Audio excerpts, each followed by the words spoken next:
Here on the Domino's postgame report, sat next to me, to my right, is a gentleman who once, when frustrated at a gas station, nearly trucked over a 12-year-old in his rush to get to the bathroom. That's head men's basketball coach Chuck Benson.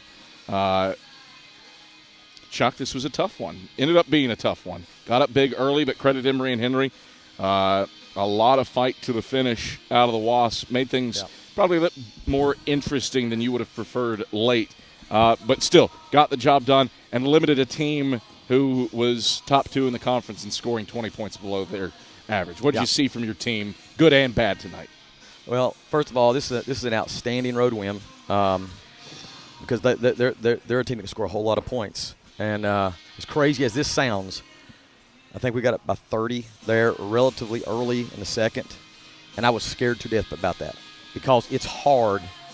It's hard to sort of stay motivated, and then the opponent at that point, because they're down, they're just playing free and easy at that point. And you know those guys can run off points quick, sort of like the Dave Davis era Newberry Wolves, and there's never really a lead that's too big. And I was sort of a little frustrated that we couldn't – I mean, the greed in me, the Grinch-like greed of 30's not enough, let's get more. But it's hard to sustain that. Our guys showed a great deal of poise, though, to finish it out the right way. And, you know, I'm very pleased and express that to them, that the things that we make a big deal about, we inevitably took care of when you look at the stat sheet. Gabe Brown came into this game, Emory and Henry's leading scorer. He had made a 3 in every game this season. He doesn't today, and you hold him to 6 points, more than half of his average. Scout execution. Guys that weren't normally the three-point marksmen were the guys that struck for Emory and Henry today, and Rodriguez and Morgan. How well did your team execute the scout today? I thought our defensive personnel was great. Our in-game adjustment to personnel, specifically Rodriguez, wasn't as strong. We were willing to live with Malcolm Morgan taking a high volume of threes. But, you knew going in that Gabe Brown and Jacob Morgan were their sort of designated shooters, and even 13 Moynihan had a big game in the last game at Tusculum. So we made a big deal, guys, but let's get better at our personnel in terms of our prep and scout and performance, and I thought we did that today. Had a battle through foul trouble a little bit today. Rindire, only 4 first-half minutes. Caleb Bridgewater, massive. Big minutes for Bridge. In his stead. Matches a career high with 14 points. And just was hyper-effective. 5 of 8 from the field, 4 of 6 from 3. The 4 threes are a career high. What did you see out of the Charlotte native? Extreme confidence. And we're very fortunate, man. We got a guy like Caleb Bridgewater who's been here a long time, is very invested in our program, and is capable of doing that. You know, the guy, I talked to our guys about being professional in their approach, and by that we mean you got to be ready because you never know when you're going to be called upon to serve in a big way. And Bridge is a great example of a guy who's done that tonight, but has done it other times this year. But I'm not surprised. I mean, Bridge has been here for a long time, and he's invested and continued to evolve as a player and as a person. And when I see the payoff like I saw today with him, for him specifically, but then what he gave to our team, it just thrills me because those are the success stories that mean so much. If Bryant Thomas is not the player of the week, I look forward to who had a better week than him. 18 points, another 5 rebound day. He finishes the week with 10 blocks, including 4 today against the Wasps.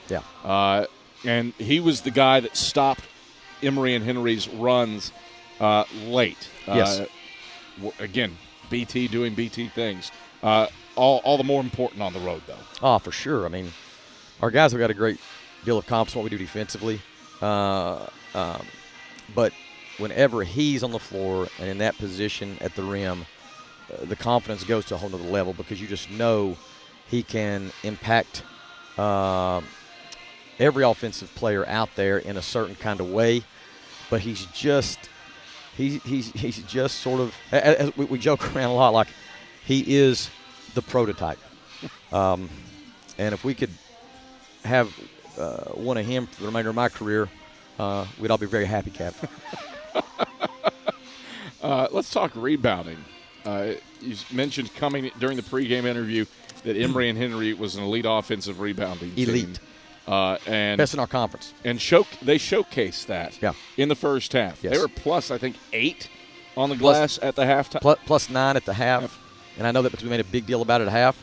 Our guys came back out, won the overall rebound match, and held them to 3 offensive the second half. And clearly, I mean, a testament to our guys and their determination to really go punch for punch with a team that's incredibly physical and incredibly determined to get the job done on the glass. Where I was going, though. Sorry, Cav. Sorry. I mean, I was getting. We were going to talk about rebounding, Yes. but you took care of it for I'm me. sorry. Where I was going, even though they had a lot of second chance opportunities, what's the old adage? You score on 60% of your seconds, 80s on thirds. Yeah.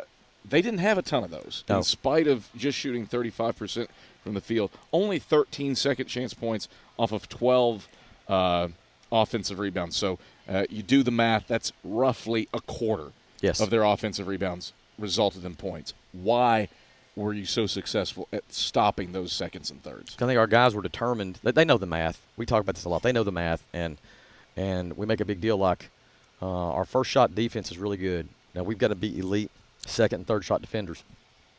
You can see our guys scrambling around, try to contest shots, to contest passes, to impact accuracy, obviously.